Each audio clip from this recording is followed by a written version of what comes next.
Guys நம்ம தமிழ்நாட்டில் bell plant இருக்குது இல்லையா, அங்கேருந்து வந்து பார்த்திங்கன்னா இப்போ ஒரு நியூ கவர்மெண்ட் ஜாப் வந்து உங்களுக்கு கொடுத்துருக்காங்க. ஸோ இதில் வந்து பார்த்திங்கன்னா வேரியஸ் டைப்பில் வந்து உங்களுக்கு போஸ்டிங் அவைலபிள் இருக்குது. லைக் டிகிரி கேட்டகரியுமே கொடுத்துருக்காங்க, டிப்ளமோ கேட்டகரிக்குமே கொடுத்துருக்காங்க, ஐடிஐ படிச்சிருந்தீங்கன்னா அவங்களுக்கு கூட வந்து பார்த்திங்கன்னா சான்ஸ் கொடுத்துருக்காங்க. மூணுத்துக்குமே வந்து பார்த்திங்கன்னா தனித்தனியாக உங்களுக்கு நோட்டிஃபிகேஷன் கொடுத்துருக்காங்க.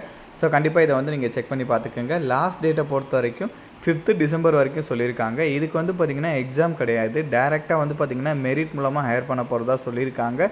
ஸோ நான் இப்போ உங்களுக்கு எக்ஸ்பிளைன் பண்ணுறதுக்காக ஒரே ஒரு நோட்டிஃபிகேஷன் டீட்டெயில் மட்டும் எடுத்து நான் உங்களுக்கு எக்ஸ்பிளைன் பண்ணுறேன். நீங்கள் என்ன குவாலிஃபிகேஷனில் இருக்கீங்களோ அதுக்கு தகுந்த மாதிரி நீங்கள் இங்கே நோட்டிஃபிகேஷன் வந்து டவுன்லோட் பண்ணி செக் பண்ணி பார்த்துக்கோங்க. இதோட லிங்க் எல்லாமே நான் கீழே டிஸ்கிரிப்ஷனில் கொடுத்துருக்கேன், கண்டிப்பாக செக் பண்ணி பார்த்துக்கோங்க. நம்ம சேனலுக்கு இப்போ தான் நீங்கள் ஃபஸ்ட் டைமே வரீங்கன்னா கண்டிப்பாக சப்ஸ்கிரைப் பண்ணி வச்சுக்கோங்க. ஸோ இப்போ ஃபர்ஸ்ட் ஒன் வந்து பார்த்திங்கன்னா நான் உங்களுக்கு லைக் இங்கே கிராஜுவேட் அப்படின்னு சொல்லிட்டு இருக்கு இல்லையா, இதை வந்து நான் இப்போ உங்களுக்கு ஓப்பன் பண்ணி எக்ஸ்பிளைன் பண்ணி காமிக்கிறேன். ஸோ லோட் ஆகிருச்சு, ஓப்பன் ஆகிருச்சு. ஸோ இது வந்து பார்த்திங்கன்னா டேரெக்டாக உங்களுக்கு Bharat heavy electrical limited which means BHEL பிளான்ட்லேருந்து டேரெக்டாக வந்து உங்களுக்கு கொடுத்துருக்காங்க. சதர்ன் ரீஜனில் தான், நம்ம தமிழ்நாட்டில் தான். நான் உங்களுக்கு கிராஜுவேட் கேட்டகரியில் இருக்கக்கூடிய நோட்டிஃபிகேஷன் ஓப்பன் பண்ணியிருக்கேன். ஸோ கிராஜுவேட் மீன் இன்ஜினியரிங்குமே வந்து சேரும், ப்ளஸ் வந்து ஆர்ட்ஸ் டிகிரி, காமர்ஸ் டிகிரி எல்லாமே இதில் வந்து உங்களுக்கு சேரும். இதில் வந்து பார்த்திங்கன்னா இன்ஜினியரிங்கை பொறுத்த வரைக்கும் mech, production, electrical and electronics and communication, civil category, computer science, information technologies அவங்க எல்லாருக்குமே சான்ஸ் கொடுத்துருக்காங்க. ப்ராப்பராக 12th முடிச்சுட்டு டிகிரி வந்து முடிச்சிருக்கணுன்ற மாதிரி சொல்லியிருக்காங்க ரெகுலர் கோர்ஸில். அண்ட் தென் அதுக்கப்புறம் அக்கௌண்டன்ட் கேட்டகரி பிகாம் முடிச்சிருக்கணும். இதுக்குமே ப்ராப்பராக 12th முடிச்சுட்டு அதுக்கப்புறம் பிகாம் வந்து கம்ப்ளீட் பண்ணியிருக்கணும் காமர்ஸு. அண்ட் தென் அதுக்கப்புறம் வந்து பார்த்திங்கன்னா உங்களுக்கு அசிஸ்டன்ட் ஹெச்ஆர் கேட்டகரி. ஸோ இதுக்கு பிஎஸ்சி ஆர் பிஏ வந்து முடிச்சிருக்கணுன்ற மாதிரி சொல்லியிருக்காங்க. ப்ராப்பராக 12th முடிச்சிருக்கணும்.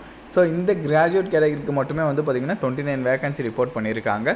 ஸோ இதே வந்து டிப்ளமோ கேட்டகரிக்குமே இன்னும் தனியாக இருக்குது, ஐடிஐ கேட்டகரிக்குமே தனியாக இருக்குது, அதெல்லாமே செக் பண்ணிக்கோங்க. ஏஜ் பொறுத்த வரைக்கும் இந்த பர்டிகுலர் செக்ஷனுக்கு வந்து மினிமம் 18லேருந்து மேக்ஸிமம் 27 வரைக்கும் சொல்லியிருக்காங்க. இது இல்லாமல் நீங்கள் எஸ்சி எஸ்டியாக இருந்தீங்கன்னா 5 year ஏஜ் ரிலாக்ஸேஷன் இருக்குது, விச் மீன்ஸ் 32 வரைக்கும் நீங்கள் எலிஜிபிள். ஓபிசினா 3 year ஏஜ் ரிலாக்ஸேஷன் இருக்குது, நீங்கள் 30 வரைக்கும் எலிஜிபிள் அப்படின்ற மாதிரி சொல்லியிருக்காங்க. ஸோ நம்ம தமிழ்நாட்டில் இருக்கிற பிசி, எம்பிசி, டிஎன்சி, பிசிஎம் எல்லாருமே வந்து ஓபிசி கேட்டகரிக்கு கீழே தான் வருவீங்க. ஸோ நீங்கள் எல்லாருமே 30 years வரைக்கும் எலிஜிபிள்.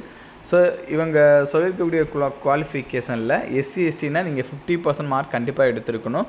ஜென்ரல் ஓபிசி இடபிள்யூஎஸ் கேட்டகரியாக இருந்தீங்கன்னா 60% மார்க் வந்து கண்டிப்பாக வந்து எடுத்துருக்கணுன்ற மாதிரி சொல்லியிருக்காங்க, அதாச்சும் நீங்கள் படித்த டிகிரியில்.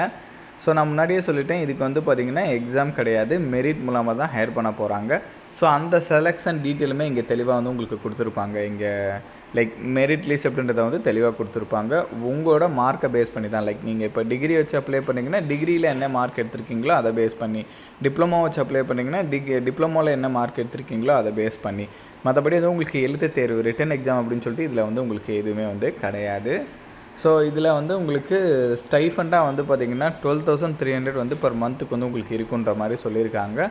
ஆன்லைனில் ஸ்டெப் பை ஸ்டெப்பாக நீங்கள் எப்படி அப்ளை பண்ணுறது அப்படின்ற இன்ஸ்ட்ரக்ஷன் கூட வந்து இங்கே தெளிவாக கொடுத்துருக்காங்க. ஸோ கண்டிப்பாக நீங்கள் இதை வந்து செக் பண்ணி பார்த்துக்குங்க.